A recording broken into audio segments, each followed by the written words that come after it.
Lazima ni kusimama kila mtu na msimamo wake na kushikilia kabisa. Wale wako upande huu, kila mtu upande ule wako. Wale ambao sasa walikuwa katikati sasa hao ndio wanapotelea. Sasa lazima mtu amue ile side yako. Sasa mimi unajua mimi maneno yangu ni ngumu. Kwa sababu wakati najua wanasiasa wanakuja sasa niko na t-shirt zote. Na kofia zote. Niko na za DCP, niko na za Jubilee, niko na za yellow UDA zote. Sasa ukitokea hivi nikijua ni UDA na gonga UDA kwa kichwa ndio nikure kitu. Karibu sana mtazamaji, tuchambue magazeti, lakini kabla hatujaanza kuchambua magazeti, Kimodho, ningependa kutoa risala za rambirambi, ingawaje sipendi sana kuanza kipindi na hivyo, lakini yametendeka. Akimwagika hayazoleki. Ama nitoe rambirambi kwa jamii na marafiki ya ndugu yangu anaitwa Mape. Mape bana, Mape alikuwa jamaa wa pale stage. Jamaa ambaye alikuwa mraibu ambaye anapata nafuu. Kidogo Mape wengi wanamjua. Mape alikuwa before tunamjua pale kwa gauge na nini. Alafu he was very kind person. Lakini Mape akaja akawacha kutumia ulevi. Na hata tukasherekea miaka yangu 10 tukasherekea naye hapa Mizpah House of Prayer. Akaja tukasherekea pamoja. A very good heart person. Alikuwa na roho nzuri sana. Lakini Mape kidogo tu maisha yake yalikatizwa. Lakini yote sisi tunamwachia Mungu kwa sababu sisi hatujui. Hata tukisema yapi sisi hatujui. Letu tu ni kusema tu familia wafarijike. Na nafahamishwa ataziko siku ya Jumatano pale kwao. Na itakuwa ni vizuri. Ule ni jamaa wangu bana. Mimi nasema tumepoteza jamaa ambaye alikuwa na mengi ananuia kuyafanya. Haya, hata hivyo tusonge mbele na uchambuzi wa magazeti, lakini kabla ya hapo kuna mambo matatu ambayo tunamuomba Mwenyezi Mungu kutujalia. Ya kwamba atupe kichwa kenye ubongo wa hekima, mdomo wenye maneno ya ufasaha, na hata kifua chenye moyo wa ujasiri. Atujalie weledi, ukwasi na hata umahiri wa lugha. Na kwako wewe mtazamaji, tukuombea Mungu akusaidie kusafiri safari ya kujisaka na hata kujitafuta, na ili ujue asili yako. Ugundue ya kwamba wewe ni wewe halisi, bali sio ganda la mua wa jana. Mwenyezi Mungu akushibisha na imani, akupe utajiri wa subira, na hata akuondolee kiburi cha dunia. Tuandamane na wewe hadi tamati, na ili uweze kumakinika. Wacha tupate the verse of the day. And today's verse come from the book of na kabla ya verse ningependa sana niangalie inaitwa nini? Focus, this week focus. This week focus imepotea Kimodho. It was a very good this week focus kwa mahali hapa. Weekly focus inasema hivi: desiring more of God. Desiring more of God. Yani kutamani sana kuwa kwa Mungu. Biblia inasema katika kitabu cha Isaiah 26:9. Hivi ndivyo Isaiah anasema: At night my soul long for you. Indeed, my spirit within me seeks you diligently. For when the earth experiences your judgments, the inhabitants of the world learn righteousness. The Bible says, at night my soul longs for you. Indeed, my spirit within me seeks you diligently. For when the earth experiences your judgments, the inhabitants of the world learn righteousness. At night, Isaiah anasema usiku, at night, usiku, mahali, remember, na mahali hakuna kelele, usiku kila kitu kimenyamaza, hakuna distraction yoyote, hakuna mambo yote inakuwa performed usiku, just you and your thoughts. Ni wewe tu na mawazo yako. This line says deep, ni ile part kubwa sana. Yani unamwaza Mungu ukiwa peke yako. My spirit within me seeks you diligently. Diligent ni ile inamaanisha urgently or with intent. Yani ninakutafuta kabisa before the day starts. Kimodho kuna utamu, kuna utamu wa kabla haujakutana na dhambi, kabla haujakutana na matatizo, kabla hujakumbana. You know, we live in a world yenye iko na hii mambo yote. Before uende ugongane na mambo yenye inatokea kwa hii dunia, kitu cha kwanza unachagua kumtafuta Mungu. It is very, very nice. For the earth experiences your judgments in the inhabitants of the, yani the flips, mambo ingine yenye tunaona kama ni mateso Mungu anatupatia, hiyo ndio classroom ya Mungu. Hiyo ndio darasa ambayo Mungu amekupeleka. Wakati dunia, Kimodho, unaangalia kwa hii dunia ama nchi yetu, tuseme kwa mfano nchi yetu ya Kenya, tunapitia mambo magumu. Uongozi ambao si bora. Ni darasa tuko. Na ndio unasikia watu wengine, kuna wale watu wanasema, wacha tuchukue kadi. Ndio kuna darasa watu wamepitishwa. Kuna mateso ingine ikikuja si mateso, ni darasa watu wako. Ndio kama wewe unajua kwako ulichagua kiongozi mwenye sio mzuri, kwa sababu tuko kwa uchambuzi wa magazeti, sasa uko darasani. Ndio ujue hiyo kichwa yako next time ukienda kupiga kura kama utaenda. Sometimes, you know, sometimes wakati dunia ama nchi inakumbana na mateso kama haya, tuko darasani tukisoma kitu. Lakini cha msingi ni tukue na hiyo desire ya kutegemea Mungu wetu, desire ya kumtegemea Mungu, kama vile Isaia anatuambia ya kwamba hata usiku ukiamka, mahali umekaa chini, it's an honor, ni heshima kubwa sana ambayo unafanya, ati unaamuka uende utafute mahali very private alone, wewe umtafute Mungu wako. It is very, very nice. Kwa Mungu anaona ya kwamba wewe unamtegemea. Asubuhi unapoamka, kabla ya kukumbana na kitu chochote, piga magoti, mshukuru. Piga magoti, muonyeshe wewe mwenyewe. Wacha uende ujionyeshe mbele za Mungu na kumuonyesha ya kwamba mimi ukweli Mungu, hata kuende aje ama aje, hata kama niko na pesa ama niko na nini, wewe Mungu ndio mimi ninataka kutangulia na wewe hii siku. Wacha Mungu aone that, aione hivyo ndani yako ya kwamba kabla kufanya kitu chochote, I'm comfortable when I have started my day with God. Kimodho, that is me. Isaia iliongea kunihusu. Sijigambi, lakini I'm very comfortable wakati nimeamka. In fact, mimi huamka nikishaomba narudi kulala. Hata nikiamka saa 5, I'm very comfortable. Siku yangu ilianza na Mungu. Hata nikiamka saa 10 na ngapi, whenever I'm going, ninajua I started my day with God. Niko na high chances ni ati nitashinda kila kitu. That is the verse of the day. Let's give God all the glory and honor. Na sasa tuingie kwenye uchambuzi wa magazeti. Na mimi niko na gazeti la The Daily Nation. Na mimi niko na gazeti la Standard. Yes. Na gazeti la The Daily Nation, labda unisomee kule kwako. Yangu kidogo imekwama. Niangalilie gazeti lake. Yangu imekuja, lakini soma pale kwako. Kwa gazeti la Standard, naona leo kuna so many other topics, but kuna one of the topic ambayo nikiangalia hapa ni topic moja ambayo ilikuwa inazungumzia pale the House of Senate, na nikiangalia hapo nasema senators seek that is a easy faster reversal for money sent to wrong recipient.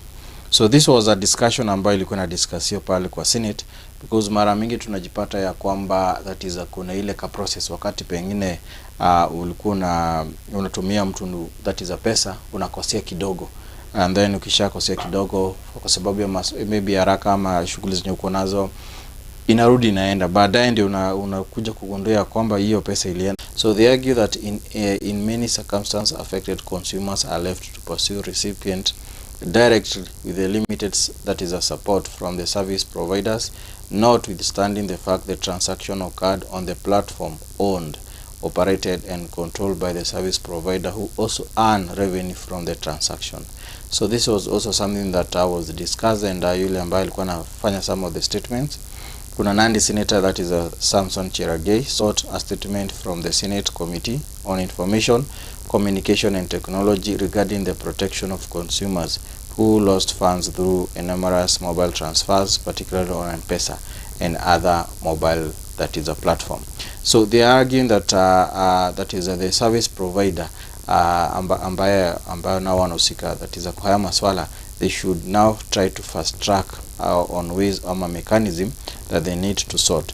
So there is also that is speaking on the floor of the House, the senator also said the courts have addressed the related questions on mistaken payments, recovery of funds, and duty of care owned by financial and mobile service, that is a provider. He gave the example of Kingdom Bank Limited. Kuna one of the example ambayo imementionia hapa ya Alice Wanja, or that is on 2024.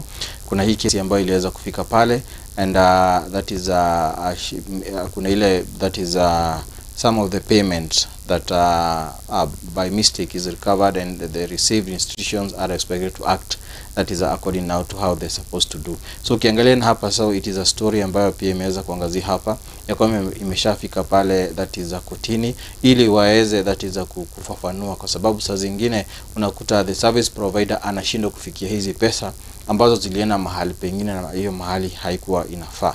So ukiangalia now, that is according now to the motion ambayo ilikuwa inaenda. So that is the senator, he sought information on numbers of complaints received by regulators, and that is the transfers, include the total funds that is reported lost, recovered, and recovered since, that is 2020.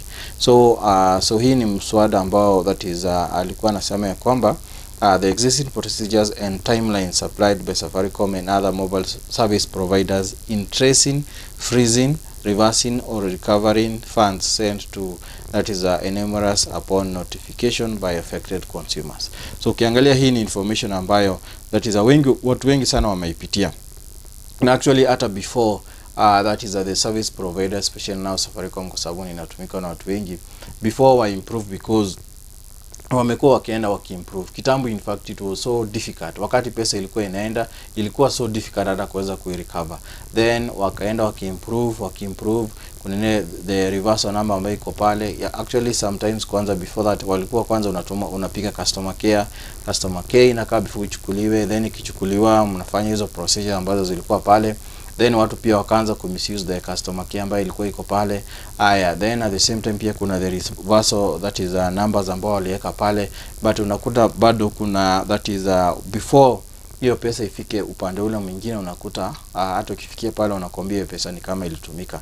Sababu sasa siku hizi kuna masuala ambayo tuko nayo, that is kama ni ya fuliza, umetumia mtu, wakipiga upande ule mwingine unakwambia ishatumika. Ukisikia ishatumika inamaanisha either alitoa hiyo pesa, ama pengine for example iliweza kukua consume na the issue ambayo ni ya fuliza. So haya ndio, that is masuala inaonana, that is yakiangalia hapa. So Tana River Danson Mungatana also asked the CT committee to look on the possibilities of recommending easier procedures of transferring money in the form of na pia kuna some of the deceased persons related, because pia hii ni kesi ambayo pia ilikuwa inaangaziwa pale, because unakuta kuna the deceased aliweza kuaga na ende alikuwa na control the SIM card. So kuna kuwa na ile difficulties of procedures when it comes now to recover the money ambayo alikuwa that is ameweka court order. So sijui hii statement itasema aje.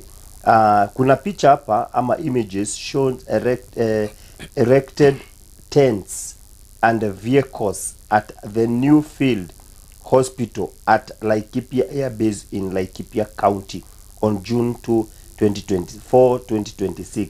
A Kenyan court has already suspended US plans to open an Ebola isolation facility for American citizens at the military camp, with the proposal to send patients to the country which has no known cases of virus provoking a backlash. Suspended, the court suspended. Lakini tunaona picha hapa inaonyesha vile huko ni kama hii shughuli inaendelea, ni kama they don't care. I mean court ya Kenya ni kama ni kidogo sana kuambia Waamerikani. Na tunaona ya kwamba you see the isolation, I don't know hiyo ni kuchukuliwa aje, sijaielewa, because this is a country enye haijai kuwa na ina kesi ya Ebola. Lakini wale wenye watapatwa na Ebola waletwe hapa kwenye hakuna Ebola. Mimi I thought sijui kayo ni kutumika vibaya Kimodho kwa sababu ya nini? Kwa nini hiyo quarantine wasitengeneze huko kwenye iko, you know, it is just isolating them. Yeah. Mbona wasipeleke, mbona walete kule Ebola iko? And somebody I was watching a comedy somewhere. Na hiyo comedy ilikuwa inaleta ni kama hizi even somebody also sang a song ni kama hizi vitu zinaletwa, kuna kitu inapita. When we put all our concentration here, kuna kitu fulani inapita mahali. Na hakuna kitu kibaya, in fact let me say, like kuongoza na hekima ya upumbavu. Hekima ya kishetani. Nitaita hivyo because kama si hekima ya kiungu, hiyo ni hekima ya kishetani. When you are tricking people so that you do something wrong, hiyo ni hekima ya kishetani. Hiyo hapana ungu. And if this country itaongozwa na hekima kama hiyo, we are going nowhere. We saw it in the Bible. We sisi ni wa Kristo. We follow the Bible. Our president is a Christian. I mean, tumeona kwa Biblia Kimodho. When wale wenye viongozi wengi wa Biblia, wenye walikeuka mambo ya Mungu, tuliona kule walienda. We know akina alikuwa itakuwa juu sana ya Solomon, Rehoboam. Kuna watu kama akina Rehoboam wenye walienda kuongoza, wakafuata ile nini maagizo ya the young people. Wakawacha kufuata ile kirera ya baba yao ama ile venye baba yao alikuwa. Akawaambia ati unakaa ni kama sijui kidole, you know, kina Saul pia wako. Akina Saul, Farao bado si ate bado. Farao, you know, very Herode. Tunajua leaders wengi wenye waliongoza na hekima zao walienda wakaangamia. It is not short in this world. Hata kwa hii dunia, haijalishi kama ni Trump, haijalishi kama ni wa US ama ni wa Kenya, haijalishi. Mungu wetu, we are not children of a lesser God. Na Mungu atawaonyesha hivyo that we are not children of a lesser God. We still worship. By the way, tunaweza kuwa sio superpower, lakini we know who is our God. That is the only thing that we stand with. We know who is our God. Actually, it's very devastating because that is the government has been given a mandate by the people, and each and every time they do something, they should always consider that is the people, because when they don't consider the people, that's why unaona kuna some of these loopholes ambazo ziko pale. Remember there was also one time that is our president alienda kakalia ile kiti US, that is the president wa kule, and people were so happy, were so and so forth, but they didn't know that there was something that was signed ndio aweze kukalia pale. And the moment umesign hivi lazima that is you are bind by what you signed. So you can actually see that we might be suffering, we might end up with a certain pandemic, we might end up with something that it is not us who caused, but those who we give powers, hao ndio lenda kuweza kufanya haya masuala yote. Then you also remember that this facility is not just being constructed for free.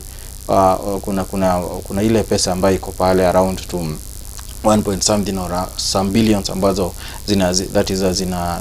zinapitia pale. And if at all the American government already wameshafanya payment ili waweze kufanya hayo, that's unaona pia na wao wanakuja na ujasiri because they already paid. And if at all we are saying that we don't want, then if they have already paid, then the money should be sent back to them. So that's unaona na wao pia wako na ule ujasiri because that is the American, yeye anatetea mtu wake. Yeye afadhali afanye jitihada yoyote ile iko pale as long as aweze kutetea mwananchi wake. But what is happening now also to our government, because the same case should also resemble, because watu wako na kwao, watu wako na facilities zao naweza wafanyie kule kwao, then at the same time there are also other areas that can, but ukiangalia sasa hapa kuna the expense of the Kanyamu that is somewhere and a lot of issues that are, you know, na pia tukiona that is kuna ile kuitetea kwingi ambayo tumekuwa tukiona that is ikiendelea. That's why unaona now haya masuala yako pale. Remember that even before hii kesi iende kotini, already the facility ilikuwa ishaanza because the military ilileta the choppers kule waka set up, so by the time tunakuja ku realize already sasa kuna mambo fulani, and then remember mahali inafanyikia, it's somewhere that we don't have access of communication information because it is the military area, so everything was well calculated. Haya, wacha tuone basi Mungu wetu atatusaidia. On other news, NTSA warns a court order doesn't stop instant fines. Unajua Kenya imeanza kuintroduce instant fines. Ukifanya makosa kwa barabara, ile inapiga picha, unachajiwa na unalipishwa hapo kwenye simu, which is very good, but I don't know why the court ilisimamisha. I don't want to go into details, lakini NTSA inasema yeye itaendelea na hiyo shughuli ya instant fining. You see Kimodho, kama itaweza kuleta sheria, we have issues with the transport, especially in our capital city. Kule gari uliona vile zile minibus zinafanya vituko. You even saw a young boy akirushwa nje ya gari. Na tumeona hizo gari vile zinafanya. And I still wonder, where is Michuki? Why did these people brought hygiene to our government? Yes. They brought hygiene to our industry, especially matatu industry. Ilikuwa mzuri sana. But right now tumerudisha nganya zenye ziko na, I might be itwa, neza itwa fala, lakini ziko na picha hatuelewi ni za nini.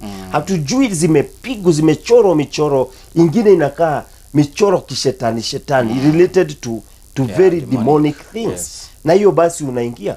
Then hizo ndio tunasikia by the way, why should somebody aingiwe? Hiyo ni gari inaenda kwa barabara mpaka unaona nikai iko na mapepo. Ati slide, ati inaswingishwa hivi hadi inaanguka. Don't you think that is something, kuna kitu inadaiwa hapo, kuna sacrifice ni kama zinatoka. Okay, I don't know, na sitaki kusema hivyo, but where did the hygiene went? You know, lazima pawekwe kitu kadri.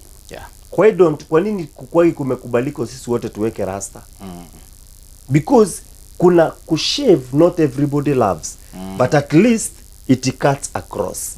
Kila mtu anaweza shave na akae vile anataka, but not everybody anaweza weka rasta. Are we together? So hata kwa hizi gari, the reason why ilikuja ikawekwa mshipi just to identify na kuweka discipline kwa that industry. You know, it is an industry, like for example, if right now nitoke hapa ninataka kusafiri, niende nikute nizo gari peke yake. Like now in the town where I come from, in Nakuru, kuna gari mimi siwezi kalia. Na unaenda unakuta stage moja, sijui sitaki kuitaja, lakini unakuta stage moja Nissan zote zimeinuliwa, zimekaa hivi, ziko na zizi manini ma exhaust hizi kubwa. You know, to me I feel that's not decent. To me I feel this is not somewhere I'm supposed to kuingia. So if at all these things, sijui kwa nini koti ilikuwa imesimamisha, lakini if at all kitu italeta hygiene ama italeta discipline kwa matatu industry, well and good. Now on other news, ndio unipatie zile ziko upande yako. Security chiefs meet over school crisis. Tunaona wale wanafunzi 15 waliosalia bado hawajazikwa. Gazeti inatuambia hapa katika ukurasa wa 3 that watoto bani utumishi girls parents to wait longer to bury their children. Nini nasema gazeti natuambia hapa ati watalazimishwa kugojea hadi tarehe 17. Sasa wazazi hapa, kuna mzazi mmoja hapa anaitwa Mr. John Moirore, father of Nicole Michele Moirore. Anasema ya kwamba hawa wazazi wanalalamika ya kwamba wanapatiwa muda mrefu wa kuomboleza hadi tarehe 17. Already wamefanya ile DNA, wameenda wameidentify watoto, wanasema wengine hata wako wamechomeka sana, maybe ni kusuffocate, so wanaweza kutambua sura zao. Na wanaambiwa sasa waitabidi wasubiri hadi tarehe 17 ili kukue na ile mass. Swali langu ni je, sitaki kukosoa, lakini swali langu ni je, why should they wait for all this? DNA imemkamilika. Ni government, unajua unaangalia vitu vingine ni government sasa wanaitana committee, wanafanya maombolezi ndio waraise pesa, ama unajua wakati mwingine sisi especially Christian tunaendaga maombolezi si kuomboleza tu. Tukienda pale tunaenda ndio kamati ifomiwe, tuchange pesa, siku ya pili imebakisha hivi, tujanunua coffin, do you want to tell me kuna mali government wanaenda kukutana kwa mkutano hoteli, jioni wanasema budget ni how much? Nini. I mean, is it something like that? Because this is planning for a mass in ku plan for mass grave, ama not mass grave, mass nini yao wote, ile kufanya mazishi yao yote. Lakini mimi najua wakishamaliza hiyo ibada, kila mtu uchukua mwili wake. Ukisikia utazika hiyo siku, ama ukisikia utazika siku hii nyingine, unaenda unafanya hivyo. Sioni sana kwa nini wamekaishwa hivyo.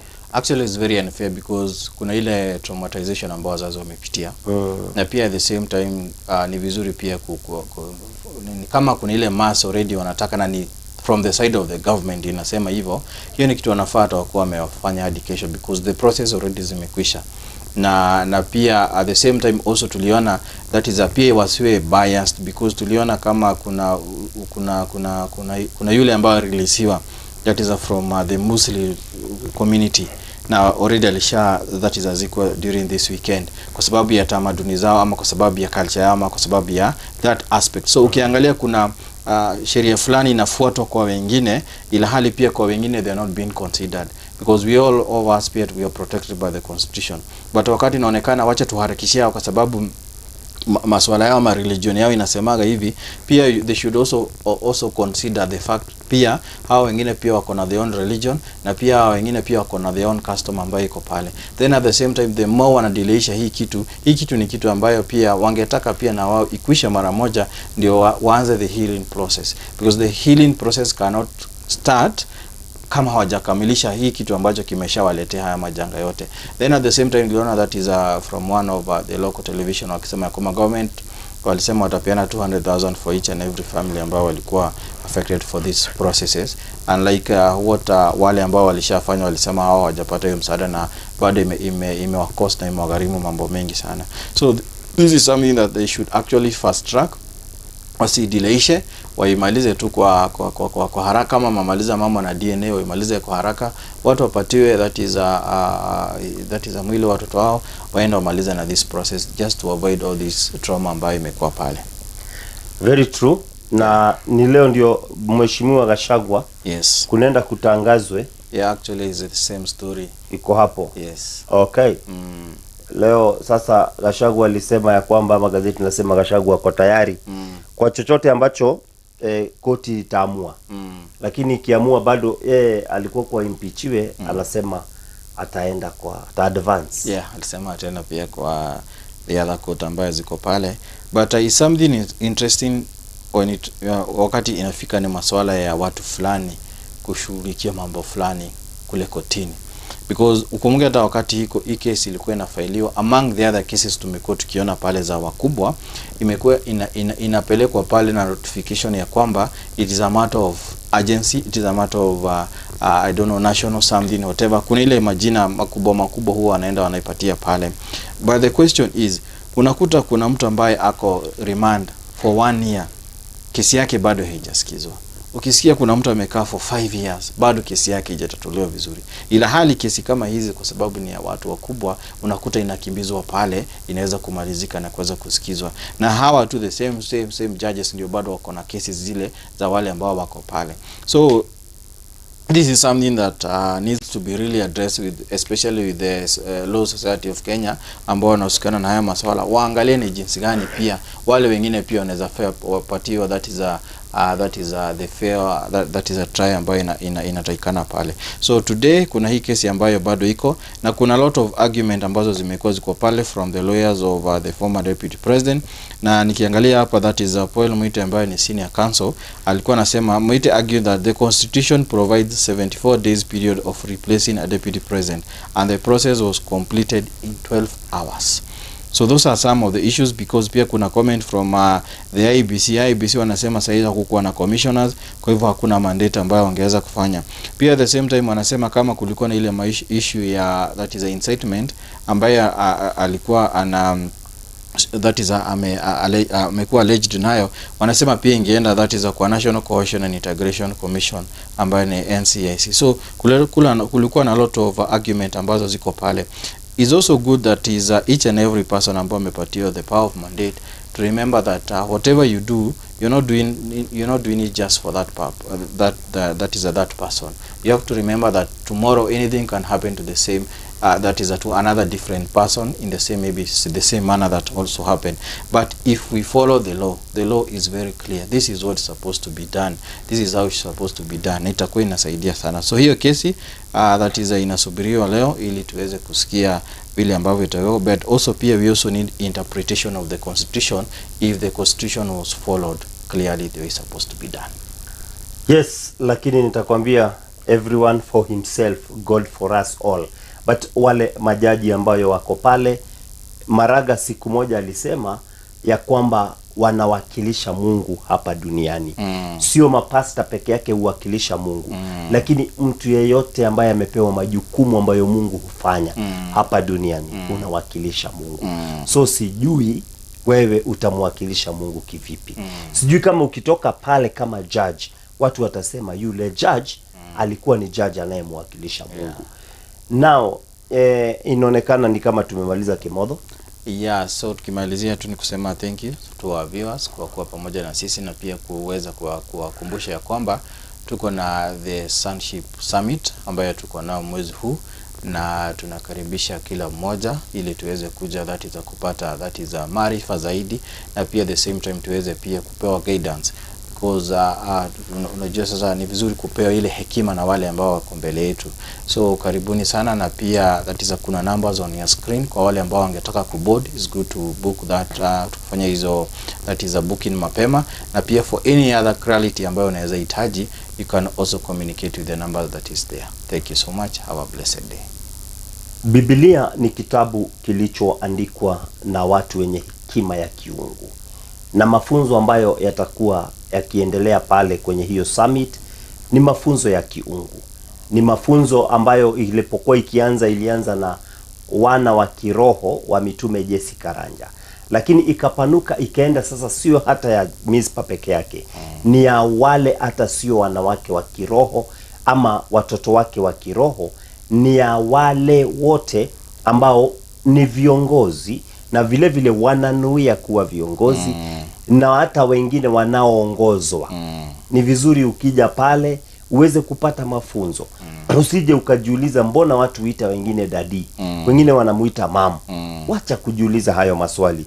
Kuja ujue na ujue majukumu ya mwana ni yapi, majukumu ya baba ni yapi. It's very true. Sitaki niongeze sana, lakini mimi nitawapa hadithi fupi ya inaolingana na mahubiri tuliohubiriwa jana ya kutoa. Iko jamaa moja ati alikuwa ametengeneza pesa mingi sana. No, aliuza ng'ombe mbili. Huyu jamaa alipouza ng'ombe akasema pesa za ng'ombe moja karibu takriban shilingi 1200 atazitumia kwa kupeleka watu ama kulipa karo ya shule. Hii pesa ingine yote ataenda kujipa raha. Juzi nimekuwa kule Samburu na nikaambiwa hivyo ndio Wasamburu hufanya. Bora Wasamburu wengine ati bora ameuza hata ng'ombe, anaweza uza ng'ombe 1.5. Hii cause uko qualification ya kukua village elder bibi sita. Hawa bibi wanunulie ndama nini shopping, kila bibi utatumia karibu 1.5 na umeuza 2.5. Utatumia karibu hizo, na kisha hii ingine yote unaenda kujipia pole. Sasa huyu jamaa ndivyo walifanya. Baada ya kuuza ng'ombe moja akalipa school fees, ingine akaenda kujipia pole, lakini alikuwa anaenda kanisa. Wakati alifika pale kanisani kukawa kuko na harambee na akatoa shilingi 2000 peke yake. Haya, kanisa ikaisha na akaenda pale msalani. Watu waliamushwa na nduru, jamaa akisema hii unless hii choi yangushwe, unless hii choi vunjwe yangushwe chini. Kaulizwa ni nini mbaya? Kuna kitu yangu ya dhamana imeanguka huko ndani. So vijana wakangengana, wakatumia masengenge, mawaya, wakavuruta na ikaoshwa vizuri ile kibeti yake. Kuangaliwa ni pesa. Mtazamaji, father alimwambia hii hauendi nayo mahali. Hii ilikuwa pesa ya Mungu. ni wewe unakataa nayo na hauendi nayo. Tafakari hayo. Usikatae na pesa ya Mungu, atakujia. So mtazamaji, mimi nitawaacha kwa msemo, maombolezo katika kilio hayafai. Maombolezo katika kilio ya hayafai. Kimodho, saizi tuko na janga la hao watoto waliofariki. Kuna maombolezo.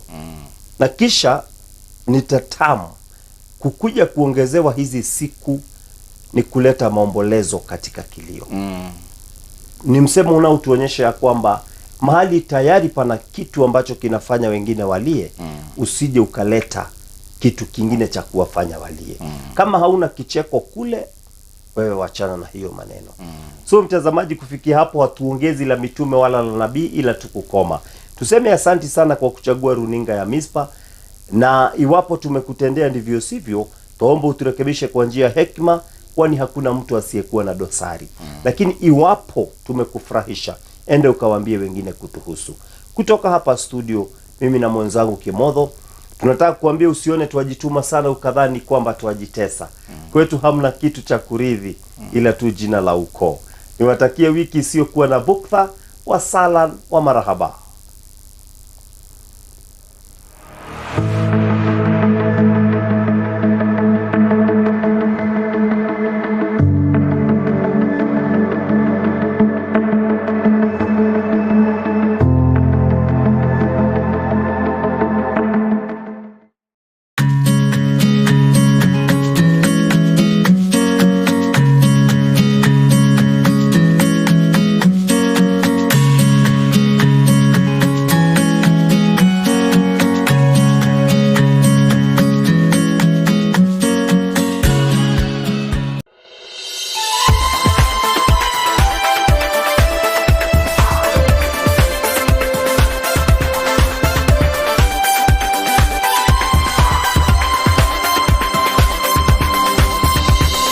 Mizpah TV, keeping the fire of the altar burning.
Well, sometimes it's unbearable.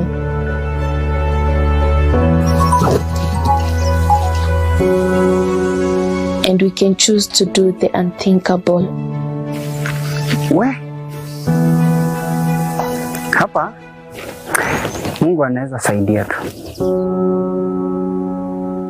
How about you try this instead? You have been upgraded. Here, burdens are lifted as soon as you step your feet on this holy ground.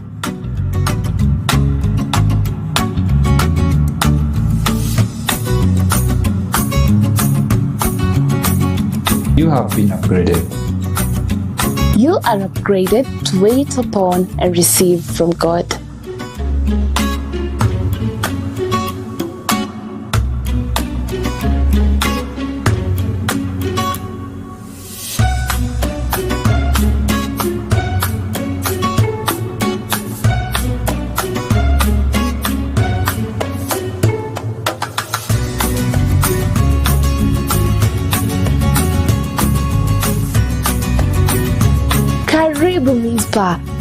your place of encounter with God.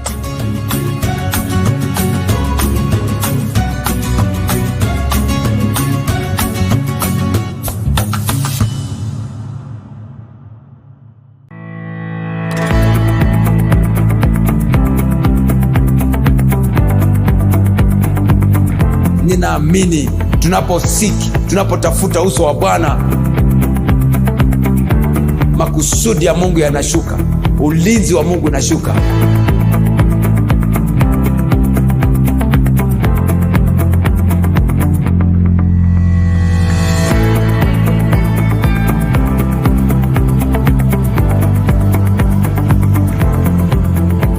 Wakati unaanza kuomba, mbingu inakuwa attentive kwa maombi ya watakatifu.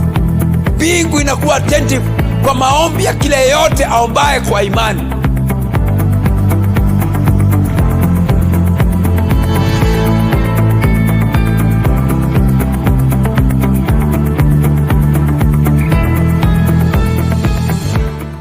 When life hits you so hard, it brings disappointment, betrayals, pain, and losses. These wounds cut so deep, leaving scars of rejection, despair, and condemnation. Sometimes it feels there is no way out, but in that darkest moment, you are not forgotten. We invite you to share with us your prayer request on 0799 200 100. When you reach out, we will pray with you, encourage you, and walk beside you in this journey of restoration, hope, and healing. Remember, no matter the situation, God's word is the anchor. It carries power to heal you, deliver you, and restore you. So today, speak life into that situation. Praise the Lord. Bwana Yesu asifiwe. My name is Pastor Philip Mulinge. I'm a pastor at Mizpah House of Prayer. Have you heard about this book, Preparing for a Godly Marriage? This is a book that I have done, and I want to say that marriages don't fail because there is no love. Marriages largely fail because of no or poor preparation. And many people prepare for a wedding, but how many people prepare for marriage? And that is why God gave me a burden to do this book that will be a blessing to the body of Christ. If you have not gotten this book, you have an opportunity to get it. You can reach out to us and we will give you more details on how you can get the book. The book is available online. Yes, it is available online. So if you're not in the country, you are outside the country, you can get it on seller.com and also on Amazon. This is a must-have book for us to have stable marriages in this generation. God bless you in Jesus' name.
Mizpah TV, keeping the fire of the altar burning.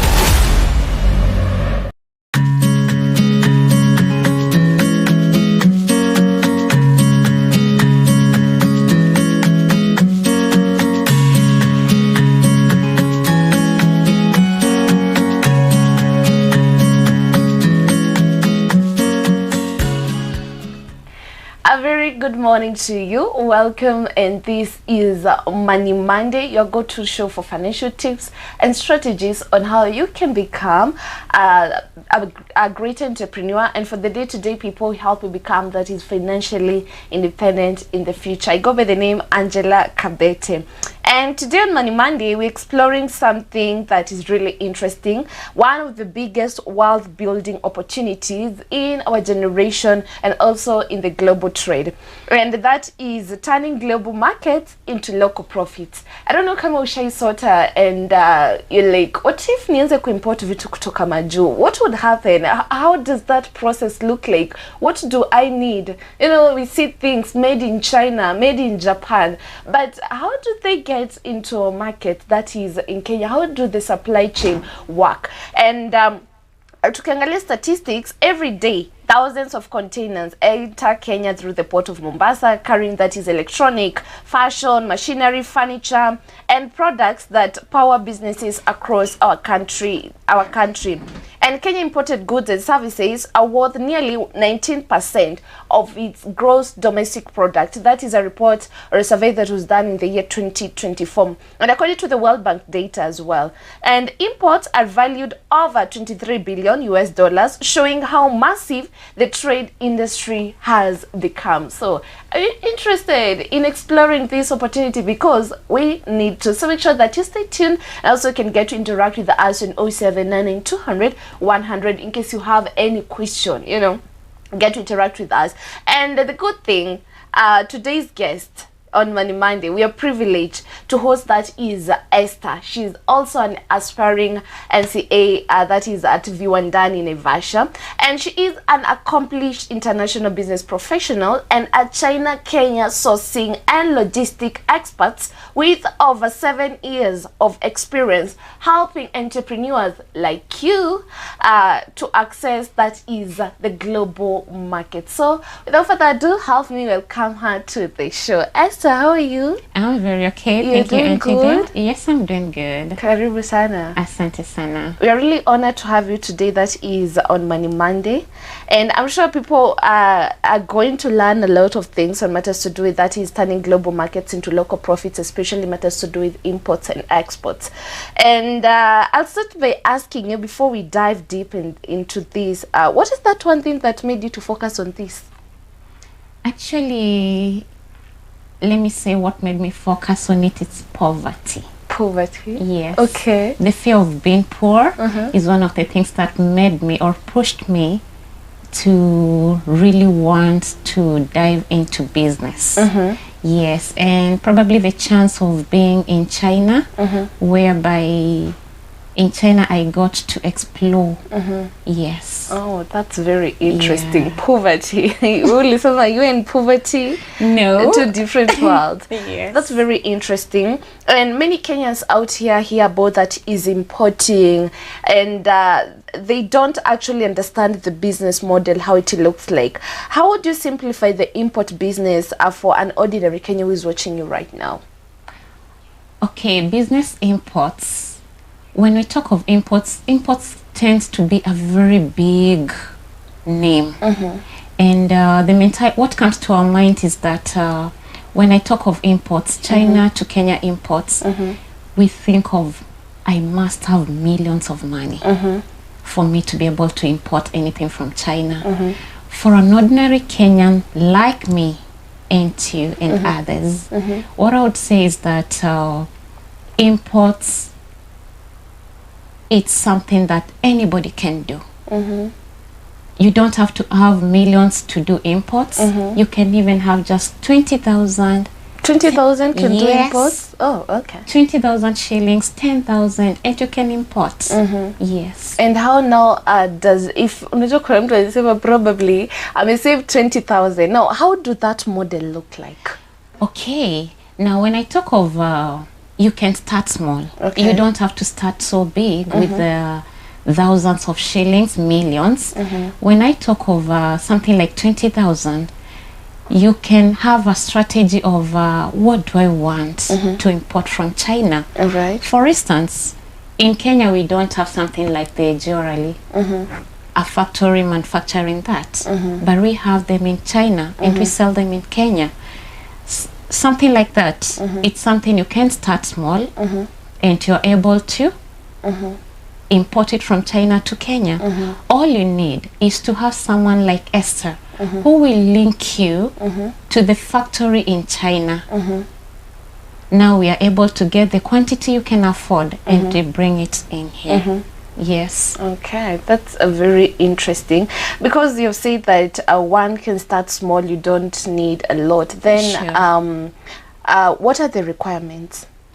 Okay, the requirements, number one is just have to get to know what you want and where you want to get it from, your market, do your market survey so well that you're able to know, when I get this, nitauza wapi. That is my requirement. And the next one is get the money, have the money, the finances, and trust.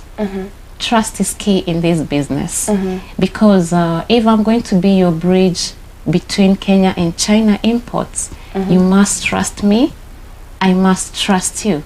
Trust me with your money and believe that ukinituma nikulete kitu China, I'm going to deliver it. And I also have to be very honest in the way that ukinipea pesa yako, I'm going to deliver. So it's as simple as that.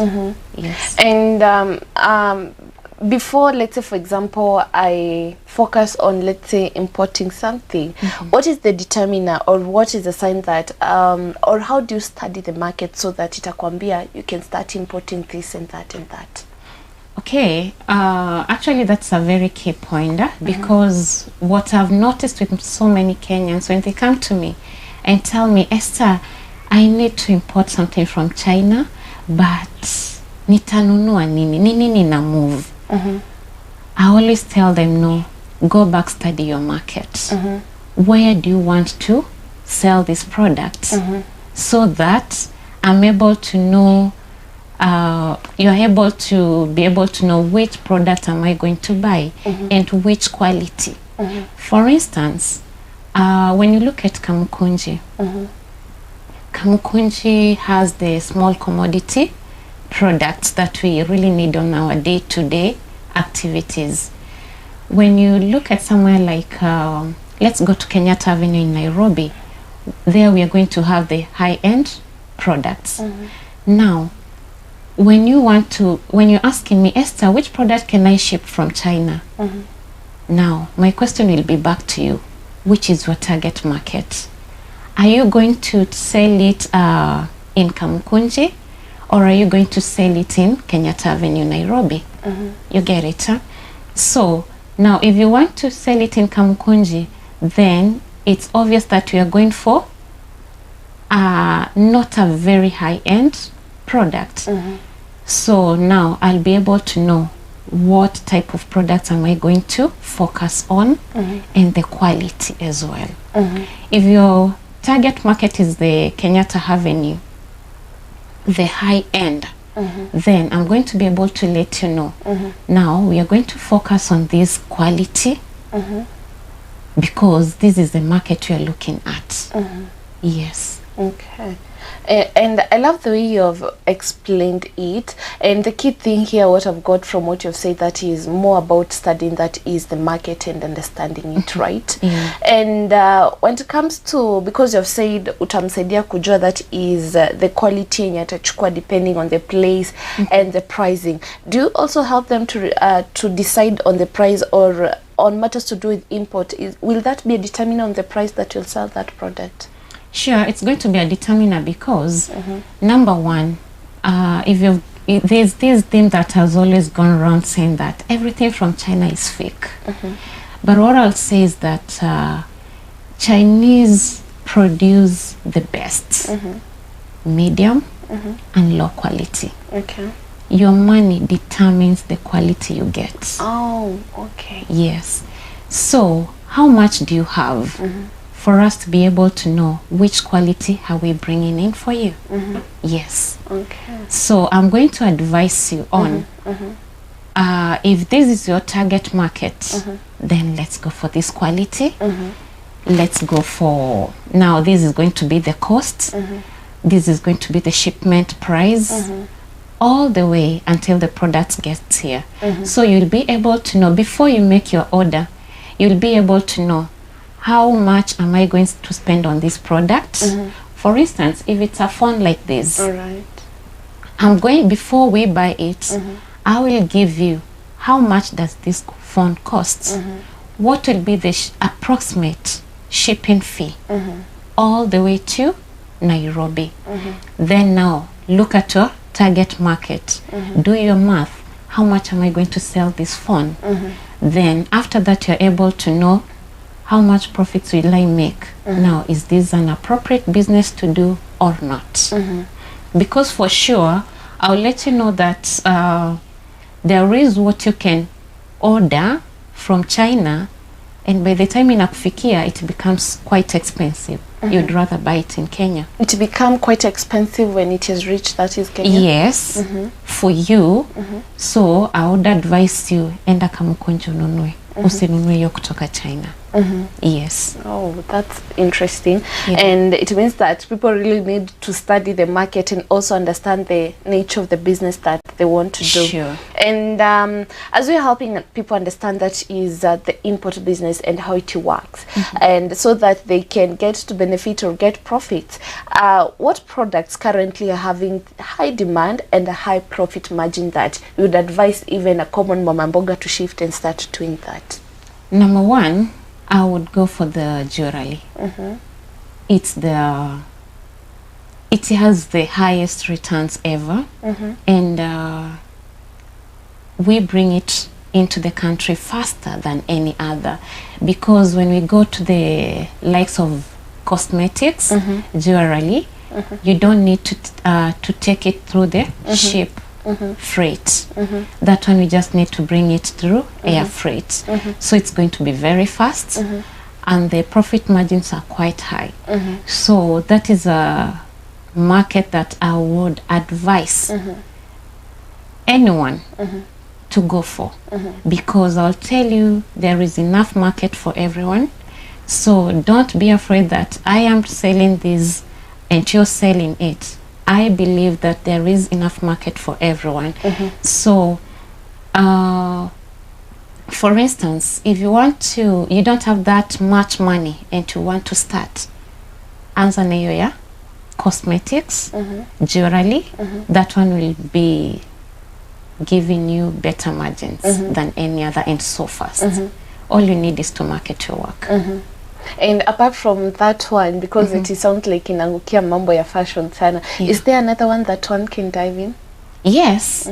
When it comes to shoes, All right. Shoes, those are things that kila mtu kila siku ananunua. Every now and then we need to keep changing our wardrobe. Again, when you move to the kitchen, when you talk of the sufurias, masaani, those are things that are also moving like hotcake currently. Every time unanunua zinavunjika, unarudi soko. So that's a market that I've seen a lot of people investing in, and I can assure you that it's doing so well. Yeah. And how can one create a need in the market? You know, probably I decide I want to be selling this and it's not there. Now, what is the process of creating it look like a need in the market? How am I going to create the need? Yeah. Number one, go ahead and try to be unique. If, for instance, I'm selling the jewelries, Right. I'm moving to that because that is the biashara you can start with, even at least 10-20,000, which is, we are not having the mentality of importing with millions. That's why I'm focusing on it more, because we are going to start, we have a smaller package starting. Yes. Now, how am I going to create the need? Be unique. Try to come up with something that it's not common. Now, people will start seeing, hey, whatever Angela is selling, or whatever she's advertising, ni kitu hatujawahi ona, although it's just an ordinary jewelry. Now, there's something I love about the Chinese, how they do it. The moment they buy it, they modify it. Oh, okay. Yes, you find they do hand modification. Something like this, nimenunua, when I was buying, it didn't have the pearls. Okay. But now, I buy the pearls separately, come install them here. What does that mean? I'm going to increase the beauty of this, making it more unique, unlike how everybody else is getting it. So don't be lazy. Learn to modify whatever product you've got. For instance, your people are selling sufurias or the serving dishes. Now, come up with a package that is stating that I'm not only going to sell the serving dishes, let me proceed and also sell a package of serving dishes, spoons, and maybe a table mat. Let me create it to be a package and sell it as a set. So what I say is, because I can assure you, Kenyans, we only order the same thing.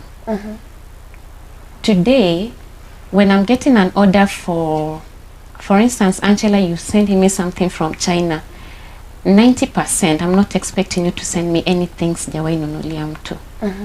So, I have all the factories at my fingertips. So sometimes I don't even have to travel to China to make your order. I do it at the comfort of my bed. Because I already have that factory. Kenyans, we have the mentality of copying. Fulani anafanya nini? Biashara yake inaendelea vizuri. Let me go for that. Which is very okay. Copy it, but now modify. Modifying is the key.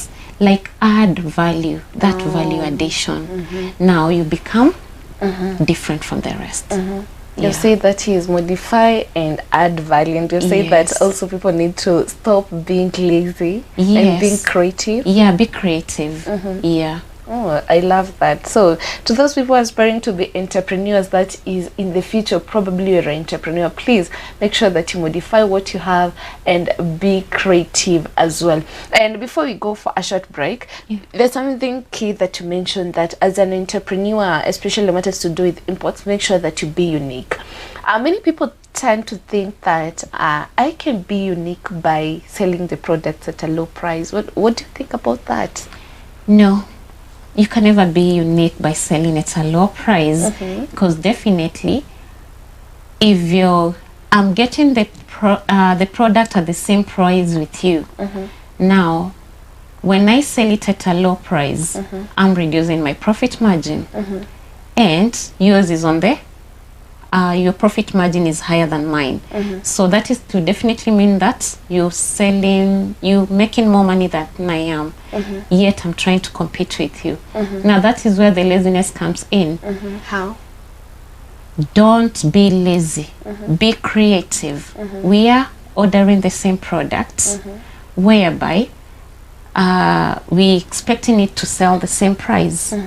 Now, instead of making my go lower, my price go lower, let me modify my product so that I can even sell it higher than yours. Now, for instance, if I give you an example of this table, you get it, huh? This table, you're selling it at 15,000 Kenya shillings. I'm also bringing it, we got it at 10,000, and you're selling it at 15. Now, because I don't need that profit margin ya 5,000, junataka kuuza haraka haraka, I come and sell it at 13,000, so that people can come and buy from me. You know, we also have a mentality, when it becomes cheaper, the quality is bad. Mind you, we got it from the same supplier. Now I can simply come and get something like a flower, niekele hapa juu, and then I will sell my table together with the flower at 15,000. Now the chances of someone buying mine with a flower on top will be higher than, yes, so I don't have to go low so that I can compete with you. Let me just add a little value to whatever I'm selling. Wow, I love that. You only have to add value on what you're selling. That's very interesting, and I believe that kuna mtu anasaidika. We'll go for a short break, and then we come back. You'll help understand what separates successful importers from those who fail. Within the first year, mtu ameanza biashara and that person is like, let me just do farming. And that is what we'll be tackling when we come back. To our viewers, make sure that you get to interact with us on 0799-200. Tuambie what 200-100. Tuambie what is that one thing that has stood out for you, and how you planning to apply it practically in that business or in your day-to-day life. Stay tuned. Be right back after the short break.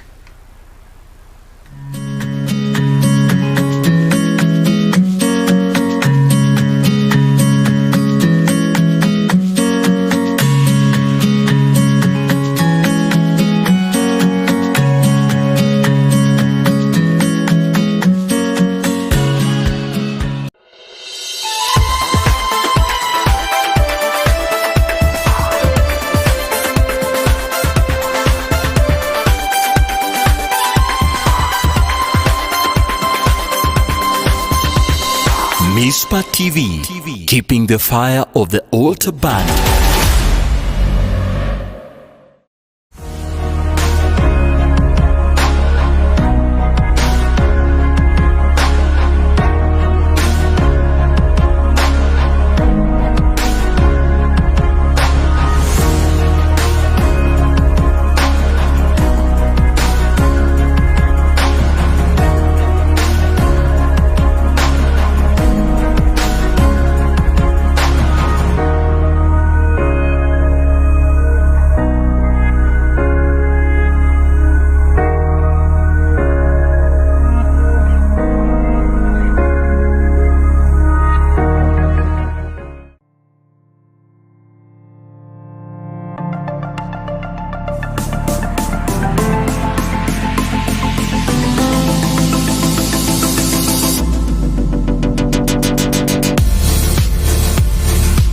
I pray that with your eyes open in Jesus' mighty name to see that all things are possible.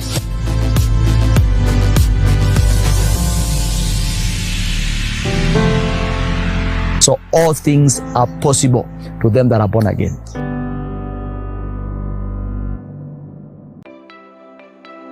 We invite you to join our online family on Facebook, YouTube, Instagram, X, and on TikTok at Mizpah TV Kenya and Mizpah House of Prayer. And now we have great news. You can watch Mizpah TV anywhere on Twitch app, which is available on Google Play Store and Apple Store.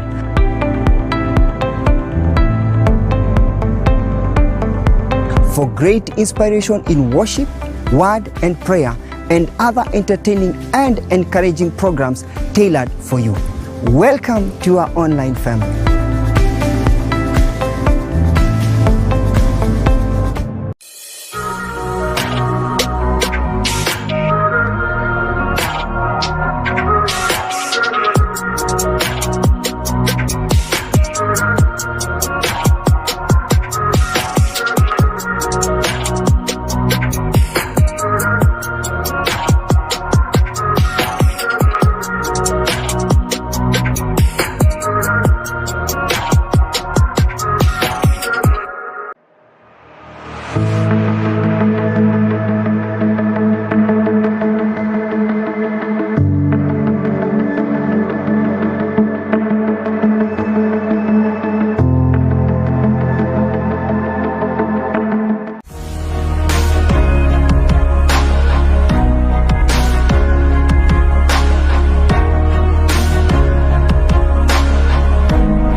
Mizpah TV, keeping the fire of the altar burning.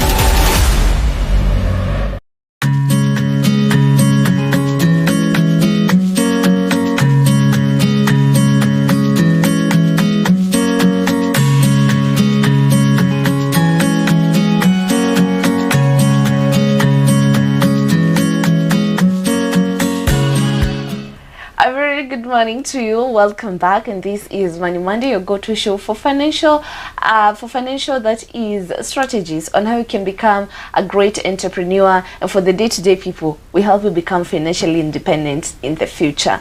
And tukianza show niliuliza, I don't know if you've ever experienced this time that you're broke, and then this idea ya kwanza business ya import vitu kutoka majuu, like, how does it work? What do I need? What should I do? Well, that is what we're discussing today, so make sure that you stay tuned. That is turning global markets into local profits, as we understand how imports work.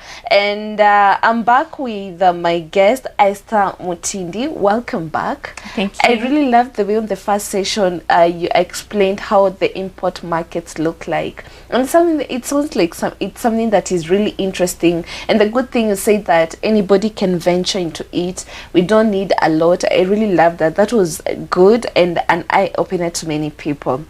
And before we went for a short break, to listen when come back, you'll help us understand what separates us, what separates successful importers from those who fail within the first year. What's the difference? Okay.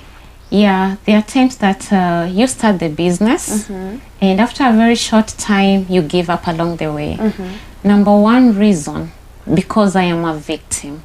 Oh, you are? Yes. At some point, I felt like giving up, especially when I was starting, because I expected that when I order something from China, I get it immediately.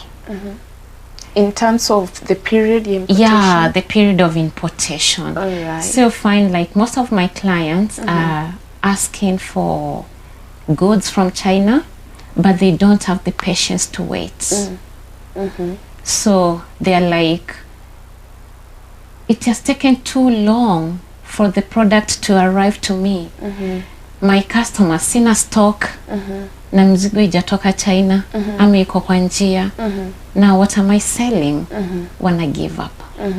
So naona, hey, afadhali ninunue kamkunji penye nakimbililia tu, ikiisha within 1 hour imeingia. Don't you think it sounds fair, them justifying that with the... Yeah, it sounds fair. I don't scrutinize that. Right. But trust you me, in business you need patience. Patience, okay. Patience and trust. Right. Because if I hit something here, we have 2 modes of shipment.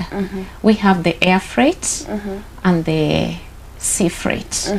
When we talk of the air freight, is whereby the product will come via air, na ndege. And that will only take between 4 to 10 days. You have the product already in Kenya, in Nairobi to be precise. Then we have the sea freight, which is going to take about 30 to 45 days for your products to be in Nairobi. Now, people don't have the patience to wait. Hautajaza container, lakini unataka mzigo yako ifike instantly. And mark you, most of the clients we have are those with consolidated goods. Where by consolidation, I mean, Angela, you've ordered your like 10 CBM. Esther, I have ordered my 20 CBM. And another person, ameorder CBM moja, mwingine mbili, mwingine nusu, and we have to put them together to just a container, iyo container ikuje. We need time to kujaza iyo container. Now, uliniitisha CBM moja. CBM moja, haiwezi jaza container. But now you don't have the patience to wait, iyo container ijae. You don't have the patience to wait, itoke China, ifike Mombasa, ifanywe clearance, ikuje Nairobi, tufungue container, we dispatch your goods. Now you feel, my goods have taken too long, na sina stock, you give up. What I'll say is, patience is key. and trust, believing that kama umenipea order, be sure it will arrive. All I need to also be open with you is, I'll tell you, for the order you've made, how many days is the production period for the goods from the factory to be delivered to my warehouse in China? When am I doing loading? I will notify you. Mizigo yako imetoka kwa factory. Imefika kwa warehouse yangu in China. I have been able to check your goods and they are okay. I have loaded. The container has left China. It's heading to Mombasa. How many days is it going to take? Imefika Mombasa. I will notify you. The container is in Mombasa. We are doing clearance. Now it has left Mombasa, it has gone to Nairobi.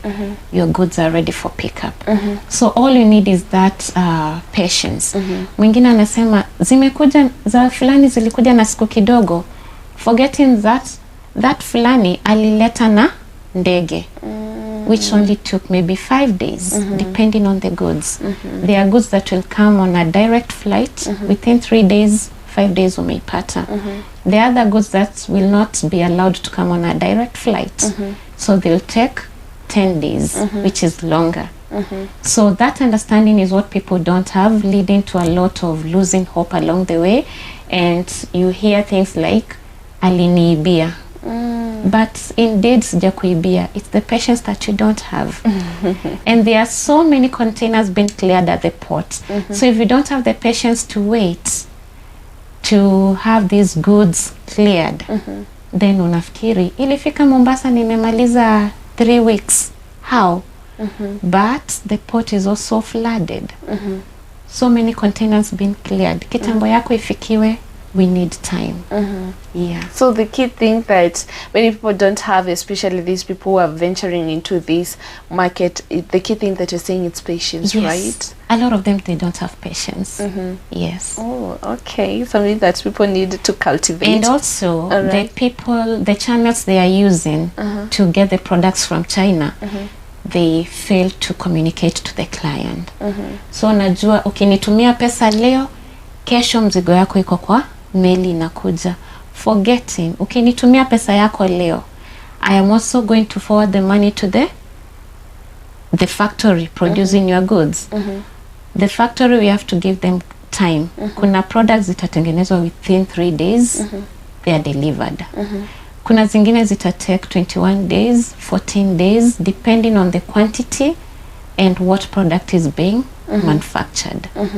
So people forget that manufacturing period. Okay. Yes. Then they also forget the shipment time. Now, when I, as a bridge to China and Kenya, if I don't explain that to you, now you'll be confused. Nilimpea pesa yangu 2,000,000, mzigo yangu ijafika. Forgetting that we have not given it production period and shipping time. So I'm getting that. Also, these are the questions that, let's say, for example, I'm venturing into this market, I need to ask huyo mtu mwenye ananisaidia, right? Yeah. Okay. And at what point do you advise someone atumie air, that is air and versus the cargo? Now, it depends with the product you're shipping. For instance, if you're going for the jewelry, and I chose that because it has the low cost. If you're going for it, usitume necklaces, earrings na meli. It will take you 30 to 45 days when it's coming by sea.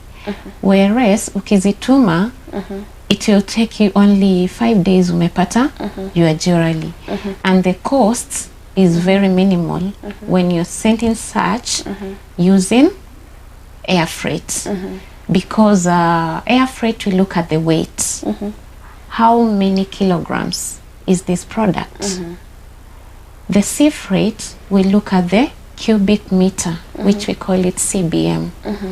How much space is it occupying on the container? So when ukiangalia box ya jewelry, katakuwa nika box kanatoshana hivi, lakini kamebeba earrings kama 1,000. Saka kitu kanatoshana hivi, ukikapima katakuwa labda ni kilo 2. Mbona ukatume na meli? kamekubebea earrings 1000 ambazo ukienda kuuza you have even like over 200% profit. Why waste time sending it through ship ndio upate profit 500%? Tumana tuna nini na ndege ifike within 4 to 5 days. Alafu uuze haraka urudie ingine. So you find with things like the jewelry you can order even after 1 week. Why? Because ina take only 3 to 5 days kufika. Na inauzika haraka. Sababu the weight is not much, so it's the cost of shipping is low. Now when you talk something like this table it's quite big. It's heavy. Ukienda kuipima hii itakuwa iko kama kilo 10. 1 kg is about $15 coming by air. Kama earrings zako 1000 zilikuwa kilo 2, that is $30 freight. This table is costing us is having 10 kgs. Ukihesabu 10 kg kwa ndege, that is $150 kuleta hii meza. Just that's an example. But ukipeleka kwa meli tutaangalia how much space. We are going to dismantle it. Ukuje kuishikanisha ikifika Kenya. So the moment we dismantle, the weight will remain, but the size itapungua. So the size ikipungua, that is to mean that the shipping cost will go lower. Because kwa meli tunaangalia space ina occupy, not the weight. Kwa ndege tunaangalia the weight. Yes. Oh, I love the way you have explained it. And you have mentioned that it matters to do with shipping fee. What determines the shipping fee of a product kama zote ziko standard? No, the shipping fee is not standard. So, and that is the reason as to why you find most of my clients, wakati wananiambia, for instance, now it's a campaign season. So most of the clients I'm getting are those who are ordering their merchandise from China. Anataka the branded t-shirts, the kofia, reflectors. Now, the shipping costs.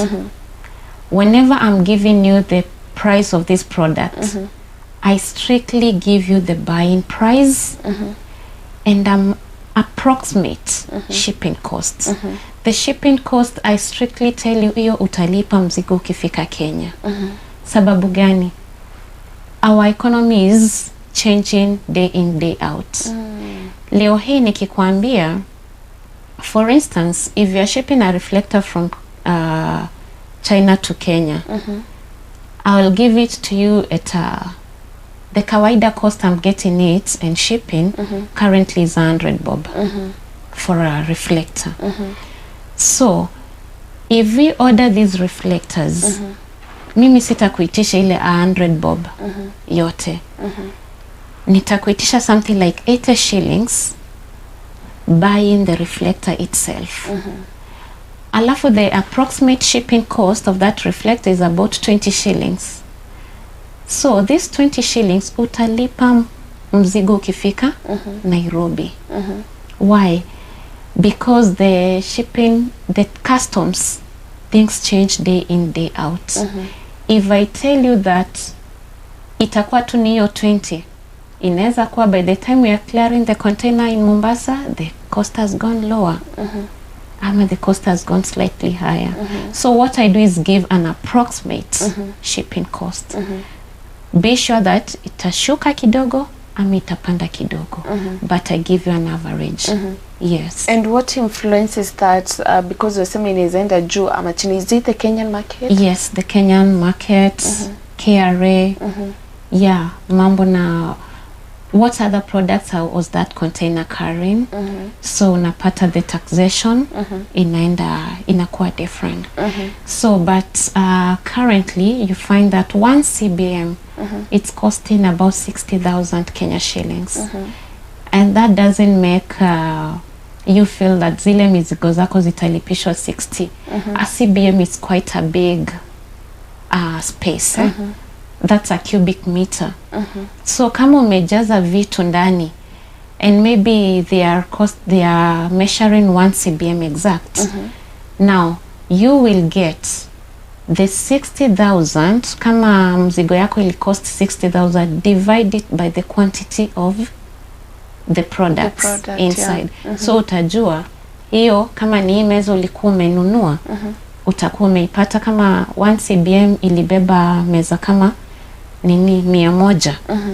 Divide the 60 by 100. Then you'll be able to know how much did one meza cost you. So you'll be able to also know how much you're going to sell it. Yeah. Oh, that's a great eye-opening. I believe that our viewers are learning a lot. And most people, they usually say, I tried this business, I got scammed. Okay. I tried this, kukaenda hivi, I didn't get what I want. I didn't get what I wanted. So how do you verify whether a supply is genuine? Because all over social media, we have many suppliers and many apps.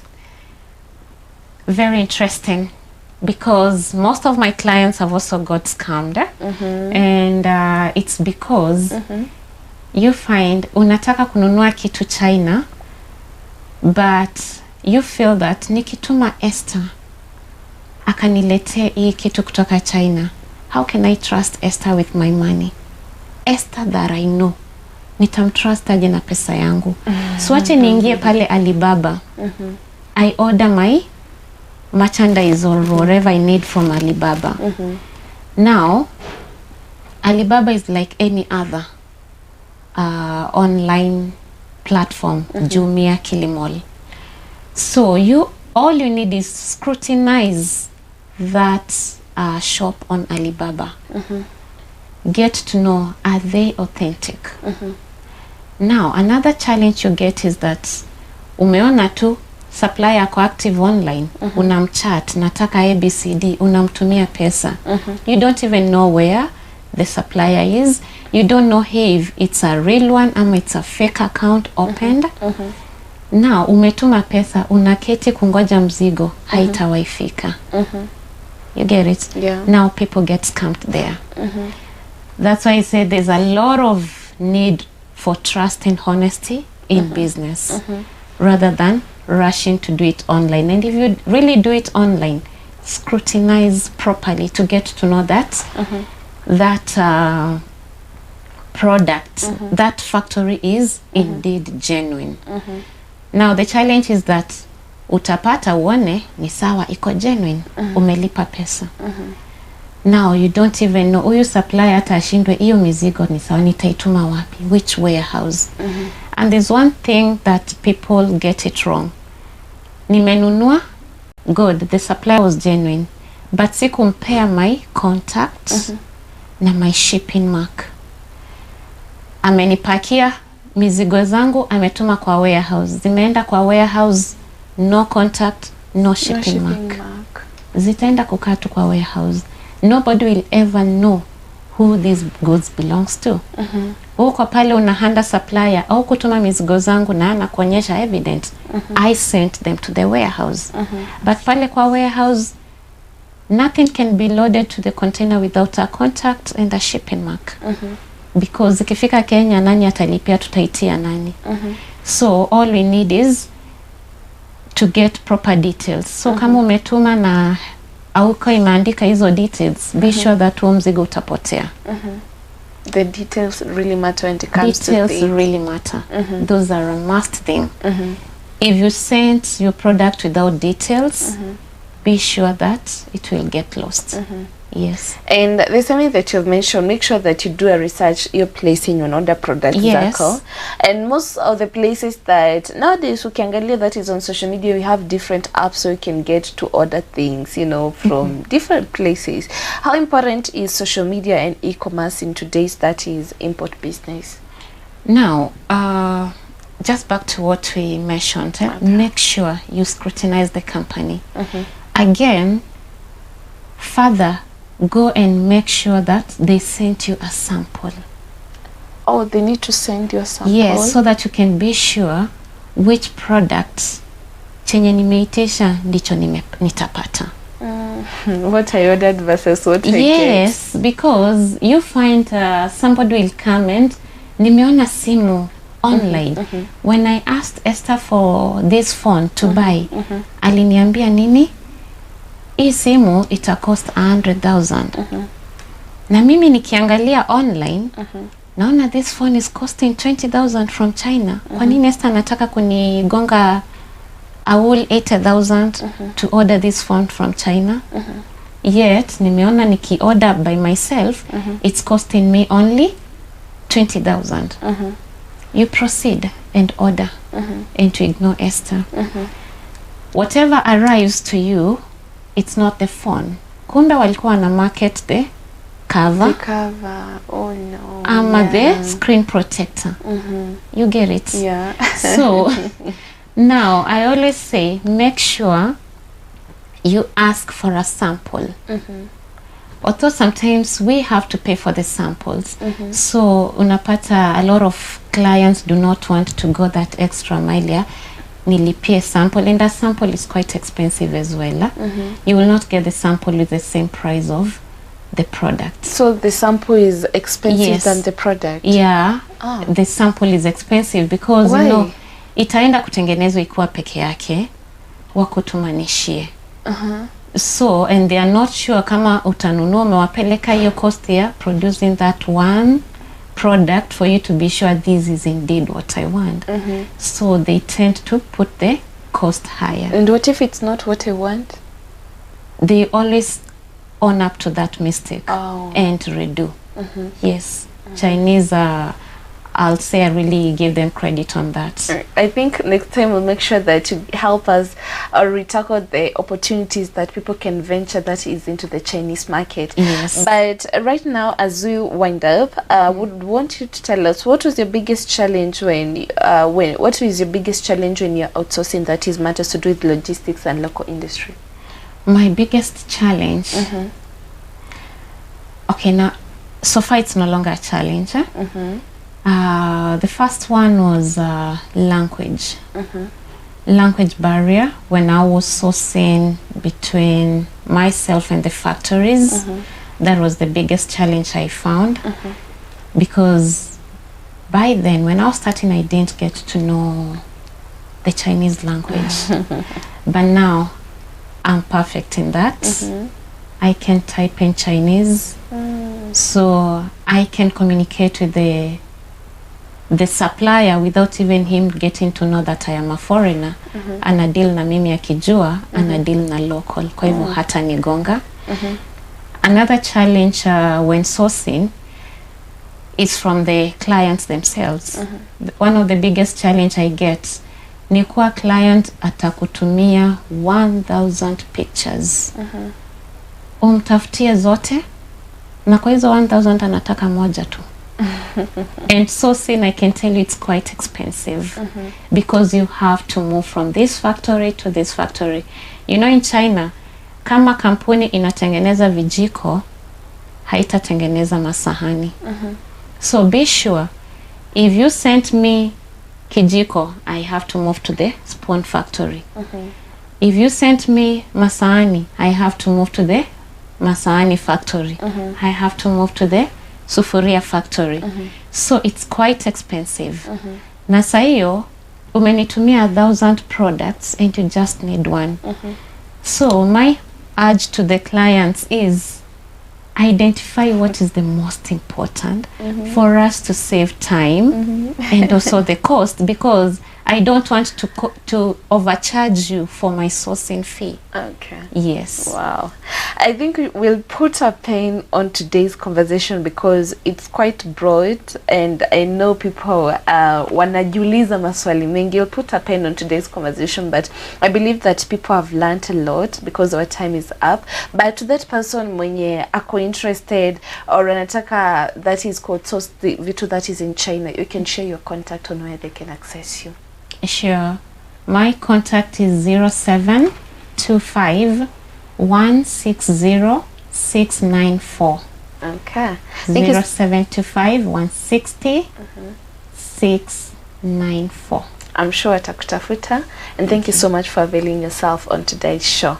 Asante sana. And for our viewers, thank you so much for tuning in for today's edition of Money Monday. I believe that you have learned a lot. The key thing that that stood out for me is that modify what you have as an entrepreneur. Make sure that you be unique and also add value. Hiyo kitu yenye unauza kama ni meza, ongezee maua. And that's something that you can apply it practically in your day-to-day life. Kama mwana biashara, or you're aspiring to become a business, you can apply it practically, and I'm sure itakusaidia. Well, thank you so much. I'm Angela Kabete. Till next time. Bye-bye.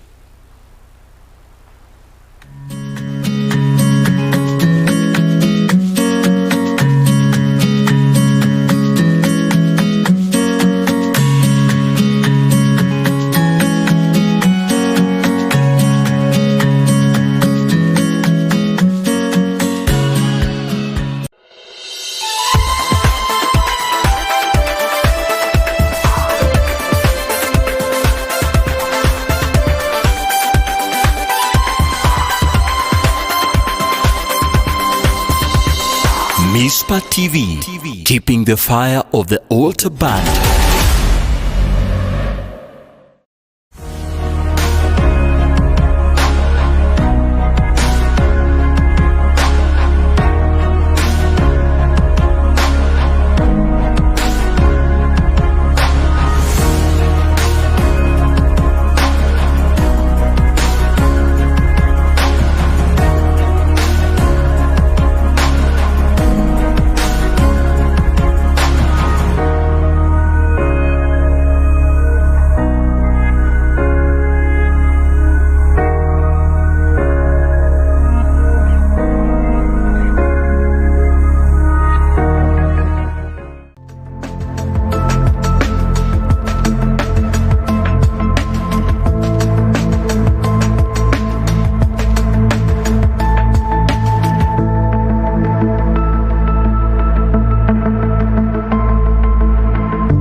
When life hits you so hard, it brings disappointment, betrayals, pain, and losses.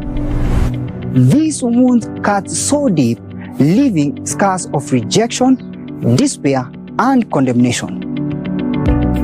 Sometimes it feels there is no way out, but in that darkest moment, you are not forgotten. We invite you to share with us your prayer request on 0799 200 100. When you reach out, we will pray with you, encourage you, and walk beside you in this journey of restoration, hope, and healing.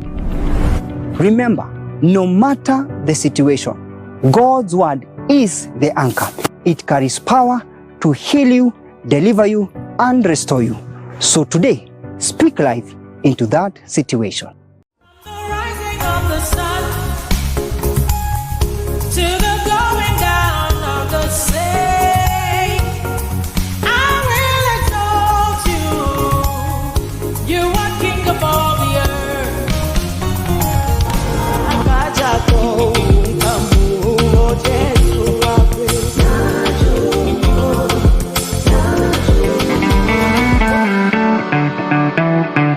Why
Mizpah TV, keeping the fire of the altar burning.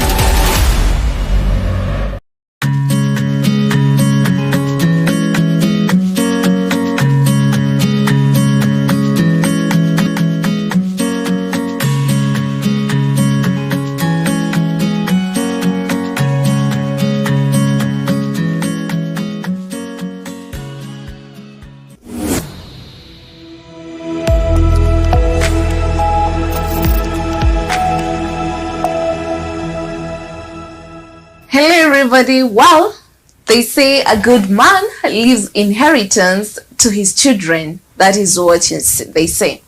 But we are in a country of first generation where we need to build wealth. How do we break the cycle of starting, that is, from zero? Karibu sana, and this is Money 101. We get to talk about matters to do with money and wealth in the kingdom context, because money is one of the most mentioned things in our day-to-day lives, but one of the least understood when it comes to the kingdom context. Well, I go by the name Angela Kabeta.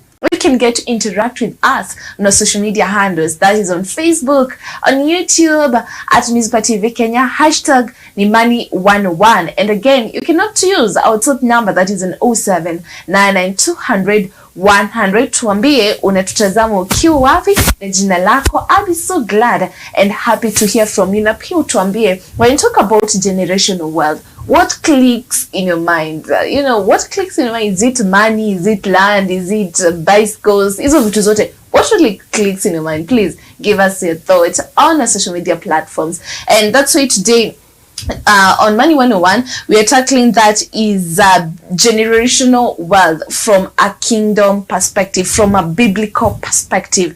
And the good thing, to unpack this conversation, I'm not doing it alone. I'm honored to be joined by a pastor, a spiritual leader, which makes him relevant for this conversation. Another thing that I can't forget to mention, he is a businessman. So kwa mambo ya biashara, mambo ya pesa, anazielewa. He goes by the name Pastor John Blessing, that is from CFF Church, Ikumze Wanyama. And without further ado, let me welcome him to the show. How are you, Pastor? I'm very good. Karibu sana. Asante sana. We are really honored to have you today. Thank you. And I know people are going to learn a lot, because you see, from the last episode yenye tulifanya nawe, it was a great opener. Trust me when I tell you, I'm sure that watu walisaidika sana.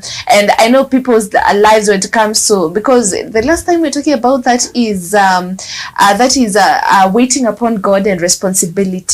And now in this episode we are talking about that is generational wealth on a kingdom perspective. And I'll start by asking you just a normal question. When you talk about generational wealth, are we talking about cars? Are we talking about bicycles? Nishamba? What is this thing? Yeah. Generational. Yeah. God bless you for having us. And we are here and we want to talk a lot about generational wealth from a biblical perspective. Biblically, when we talk about generational things, it carries a lot of weight. Okay. And we are here to understand more about the generational wealth, which is a tool for responsible stewardship. Oh, I love that. A tool. Rather than an end in itself. When we come to the scripture, it defines a long-term legacy of both material resources, spiritual values intended to glorify God and bless others. So when we tackle the word generational, it carries a lot of weight. Remember, God is generational himself. He works with generations. From one generation to another, you pass the baton from this generation to another generation. So when you fail to understand about generational thing, then you fail to know about how God works using the generations. Okay. So you need to understand that generational is not a thing that can be underestimated by anybody else. Because it carries a lot of weight. Okay. Do you know something? Okay, As we start by the baton from either from your father, from your grandfather, all right, either from anybody from your family, is being passed when one is being buried. That is where the baton is passed, either for the good or for the evil. You know, there is something that people need to understand.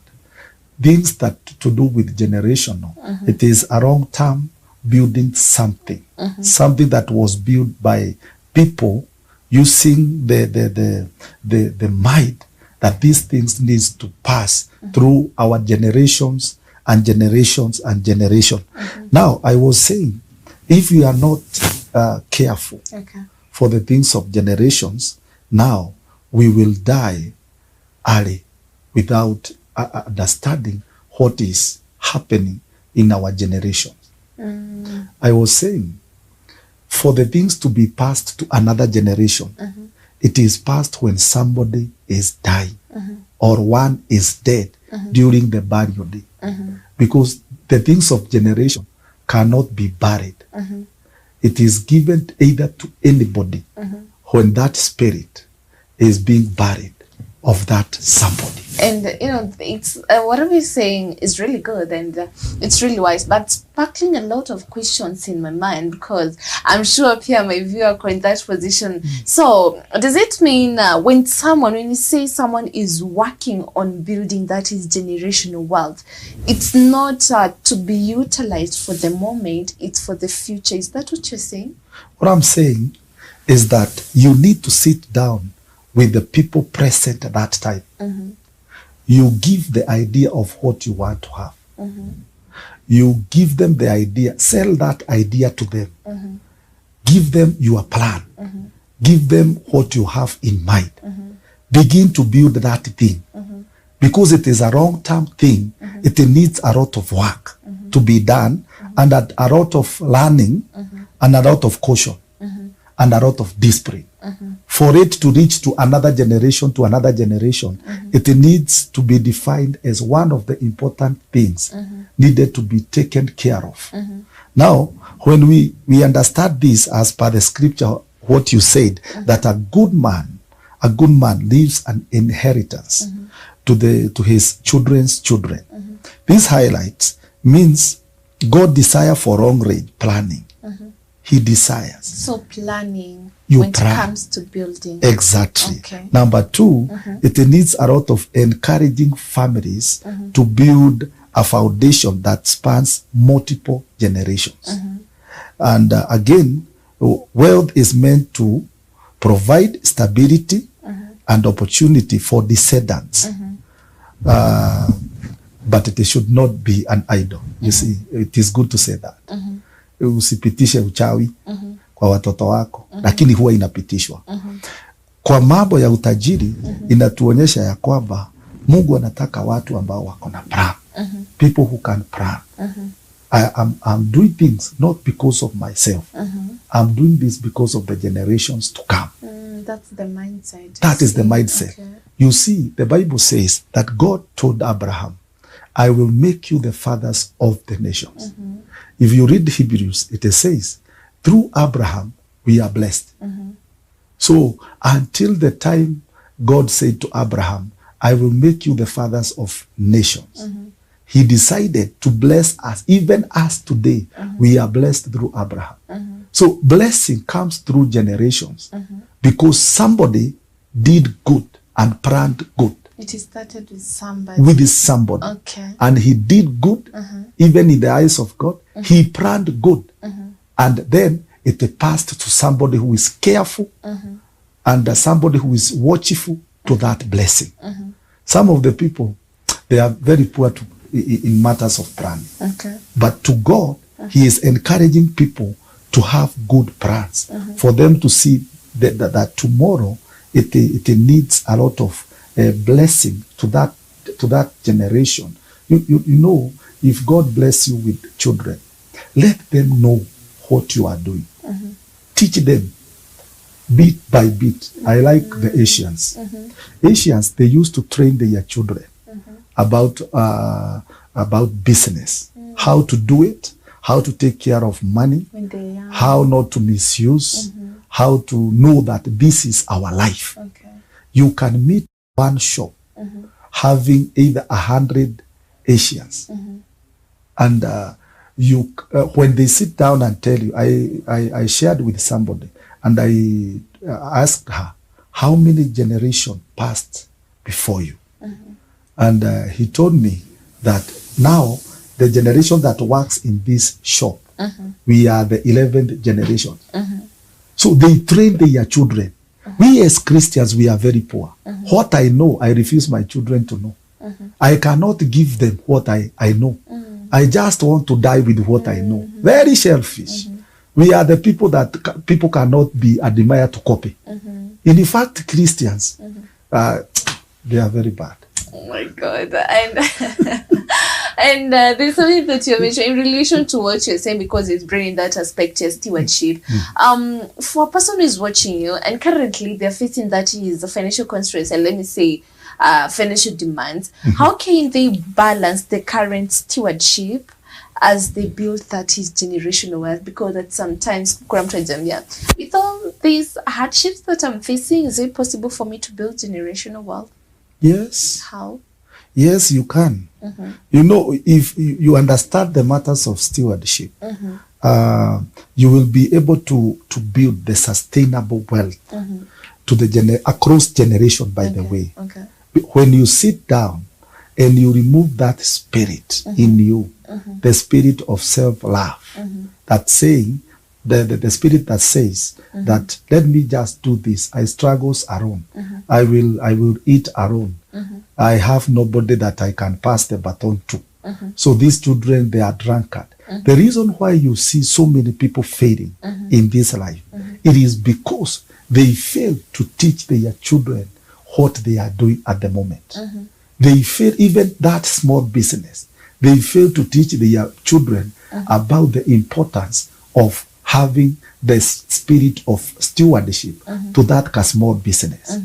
You fail even to send your children to that shop because it belongs to you and you alone.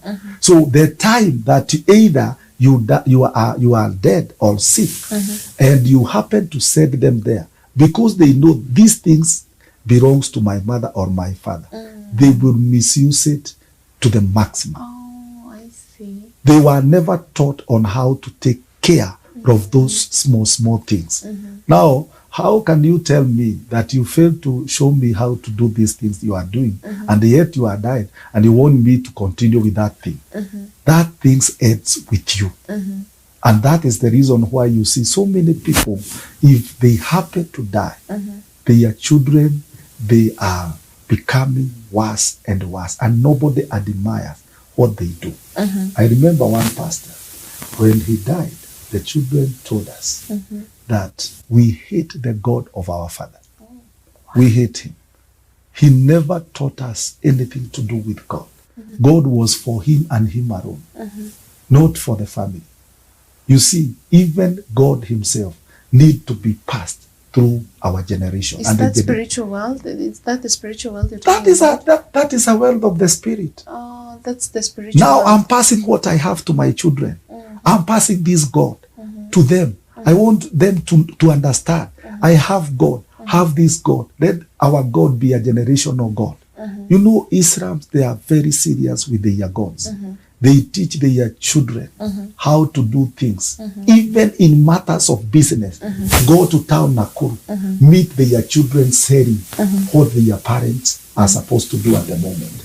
And now, if that is the case, as Christians, then how do we practically now train the children when it comes to character inheritance, so that they won't squander what has been left or what is currently there? Now, Christians, we are very poor in some things. Very, very poor. Okay. Because I'm trying to teach my children that this is what, maybe let us talk in matters of being a pastor. If I'm a pastor, I want to let my children know this is how God works in me. This is how God do things. When I fail to tell them, remember, God said to Moses that if your children ask you the reason why you are doing these sacrifices, now you will tell them that God did it for us. And a story begins. Now, for us, we fail even to let our children know that we are doing these things not only because of us, it is because of you and the other generations to come. I heard President Uhuru says that even today, they are still enjoying the benefit of their father. They took care of it. They are continuing to enjoy the benefit of having that father. We as Christians, we are fading a lot. When I start a business, I want that business to benefit myself. Now, for my children, I will tell them, stay at home. Let me go and work. And now, what does the Bible say about that is generational wealth building? You know, there is a lot of things that the Bible, even some scriptures speaks a lot about how we can do even the investment, how we can handle our children in matters of investment. You can see in matters of hard work and saving, because of generations, the scriptures once against laziness, being lazy. Because when you are lazy, you fail to do a lot of work while saving, because you can work and fail to save. When you save, it means you are working with the idea of the next generation. Okay, I love that. So for us, we work while thinking something else. We never consider what we are doing today and save for the tomorrow is for the better of our generation. They usually say Mungu atajua yenye iko mbele. Mungu atajua, lakini sisi si wajiga. We can learn from the whites. They teach their children on how to do saving. They tell them, they open an account for them to understand that saving will help you to become whom you want to become for tomorrow. You know, for us, the reason why we are struggling with the capital, it is because our parent, they never involved us with savings. If we saved from earlier, we can come and having something that we can stand on and continue with the journey. But we fail because we fail to have somebody who can be able to let us know that these things we are doing today, it will be of a benefit for you tomorrow. Wow, I love that. And there's something that you have mentioned. You have mentioned two things, saving and investment. And when it comes to investment, what is the idea behind saving, investment in relation to that is building generational wealth? Pardon? You've mentioned two things. You've mentioned that is saving, and also you've mentioned investment. And I'm asking, what is the idea behind that is investment in relation to building that is generational wealth? How do the two work together? You know, if we sit down today and think what will happen tomorrow, we will have the idea on how to face the challenges of tomorrow. The reason why we fail in saving, it is because we never bother about what will happen tomorrow. We just sit down and say, God willing, we shall wake up and continue with the journey. The reason why even this nation is suffering, because so many people, they fail to plan. When they fail to plan, they never care about what will happen tomorrow. When we come together as a generation, we begin to learn the idea of saving in matters of saying, we will do this with the discipline. We have to allow the power of discipline to rule our life. And say, we are doing this not because of ourselves, but because of the next generation. You give your children the foundation to stand on. And what about investment, the one that I'm asking you, the ideal idea behind investment as Christians, as we build that is generational wealth? Or the simple thing that I'm asking, why do I need to invest? How does it play a part in building generational wealth? Investment is one of the things that we need to learn and we need to know. Because if you fail to invest in something, maybe you have the idea of business, maybe lands, maybe something else you want to invest on, so that you may be able to let your generation to know. You need to teach the current people on how to do the same investment that will even continue even out of your presence. If you fail to introduce yourself to something, then you can not be able to pass it to another generation. We saw some people, they invest in one thing, and that thing belongs to the whole family. That is what we call generational, because we pass these things because this is what we know. And this what we know, we will keep it to the end. The reason why we fail so much, it is because we are used to invest in many dimensions rather than specifying ourselves and becoming a professional of one thing. Okay, so one thing. One thing. Okay. Then we learn from it, we hold it, and we continue doing it each and every day. That one will come and become perfect to us. Now, when I come to you and tell you that this is what our family used to do, it means we study about it, we prayed about it, we hold it, we own it. We know all things pertaining that thing. When we do things multiple, that is where we fail as families. But when we come with one idea and one thing, then from there, we will be able to be good at all the times. Now, as I was saying, I said about the Asians. Asians, you will never see them buying lands. Everywhere, they are here, they are there. They buy a house and just business. And generations knows. You can meet them, 10 of them staying in one house. They know what they are supposed to do. And their generation will never run poor.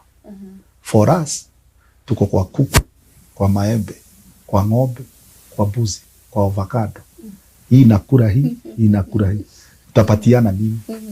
Kwa ile uzao yenye inakuja. Oh, that sounds like a deep reality to some. And because we have that, it's only 5 minutes. Let's help people. Let's help our people. How can a day-to-day person, a Christian Palenje, start building something that will last for long, something sustainable for generation? How can that happen? Pardon? How can a viewer, mtu ambaye anatazama pale nje, now need to come from, having things that don't last or things that don't last for generations? How can they now start building things that are sustainable? For us as Christians, we fail to study. We just want things. Whatever comes on our way, whatever comes on our mind, we go for it. To in denial. So we fail to study. Okay.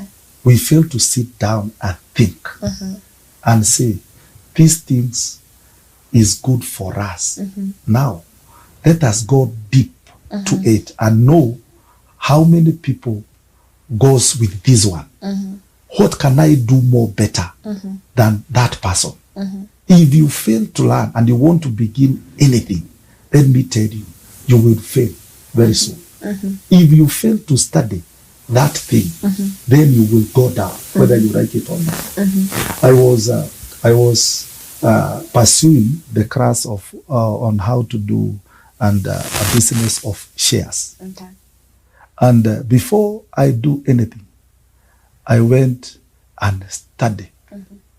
And I'm continuing to study before I enter into that business of shares. I want to be a professor while doing that thing. Okay. For us, as Christians, everything comes on our way, we go for it. That means very soon we will fail and blame God. Yeah, it's true. So many people, they have money, but they don't have idea. Some, those have idea, they never went deep to study about that idea. For them, it is to have money. Tomorrow, somebody says, biashara ya avocado iko juu. Tunaigia, inachapa. And we fail. Okay, I see. That is the reason why hatutakagi watoto wetu wajue chenye tunafanya. Kwa sababu ya failure always. So hatuwezi tukabenefit na hizi biashara.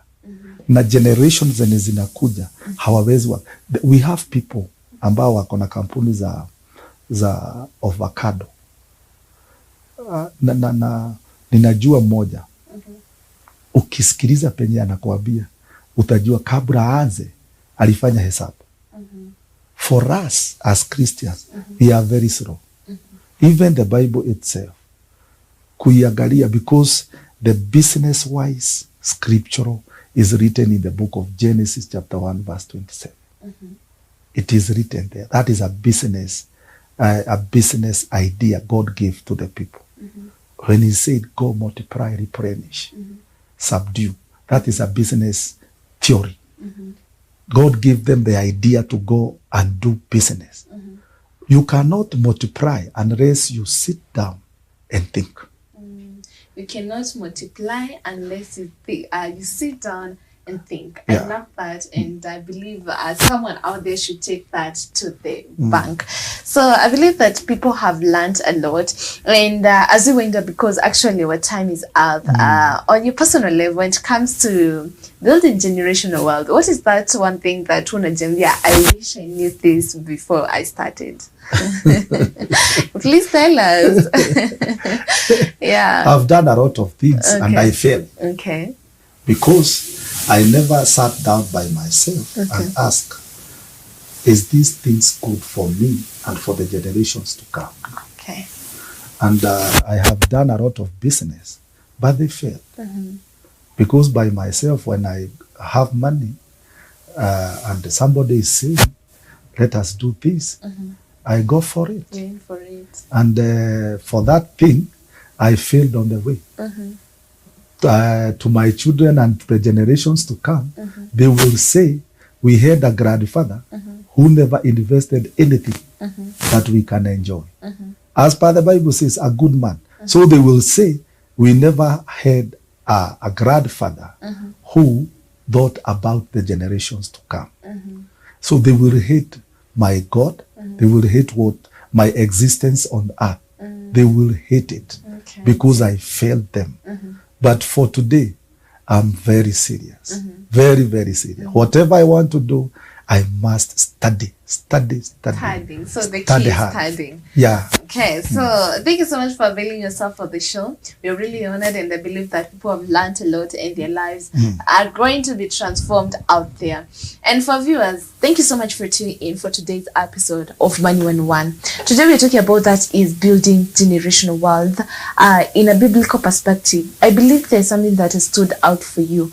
And we've been told, before you start something, please make sure that you study it, and also to remember the aspect of stewardship. On your end, I don't know what has stood out for you. Please talk to us on 0799200100 ama hapo chini kwa comment section. Tuambie, what is that one thing that has stood out for you, and how are you planning to apply it practically in your day-to-day life? This is Money 101, where we get to talk about matters to do with kingdom wealth, because we usually say money is one of the most mentioned things in our day-to-day lives, but one of the least understood when it comes to the kingdom context. Thank you so much for tuning in for today's episode. I'm Angela Kabete. Till next time, bye-bye.